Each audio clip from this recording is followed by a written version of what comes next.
គ្រងសុំពីរជាន់និងសាច់សំណាញ់អាចត្រូវជាមួយនឹងទឹកបាន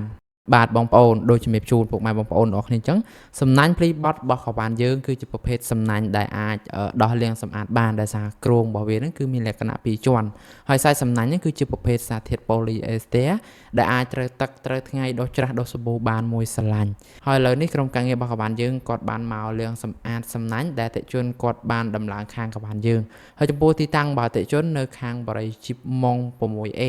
ដែលគាត់ទៅឡើង cover ទៅលើទីតាំងរបស់គាត់រហូតដល់50ម៉ែត្រការ៉េដែលពេញមួយផ្ទៃផ្ទះរបស់គាត់តែម្ដងហើយគាត់តម្លើងរយៈពេលយូរខែយូរឆ្នាំទៅក៏មានធលីដីឬក៏សត្វល្អិតដែលវាតោងឬក៏វាជាប់ជាមួយនឹងសំណាញ់ហ្នឹងក៏គាត់ជ្រើសរើសសេវាកម្មលាងសម្អាតខាងកវ៉ាន់យើងបន្ថែមទៀតផងដែរហើយចំពោះការលាងសម្អាតអត់ពិបាកទេពុកម៉ែបងប្អូនទាំងអស់គ្នាយើងគ្រាន់តែដោះវាចេញពីគ្រោងយកទៅបាញ់ទឹកដោះច្រាសដោះសាប៊ូហើយយកទៅហាលថ្ងៃទៅហើយបន្ទាប់ពីយើងលាងសម្អាតហាលថ្ងៃរួចរាល់ហើយគឺយើងយកមកដាក់កន្លែងដើមវិញស្អាតដូចដើមតែម្ដងអត់ប៉ះពាល់ទៅលើគ្រោងឬក៏អត់ប៉ះពាល់ទៅលើសាច់សំណាញ់ទេអញ្ចឹងបើសិនជាពុកម៉ែបងប្អូនទាំងអស់គ្នាមានតម្រូវការតម្លើងសំណាញ់ការពារមូសឬក៏ពុកម៉ែបងប្អូនទាំងអស់គ្នាបានតម្លើងសំណាញ់រួចរាល់ហើយប៉ុន្តែពុកម៉ែបងប្អូនទាំងអស់គ្នាត្រូវការលាងសម្អាតពុកម៉ែបងប្អូនទាំងអស់គ្នាអាចទំនាក់ទំនងមកក្រុមការងាររបស់ខវ៉ាន់យើងបានបាទសូមអរគុណ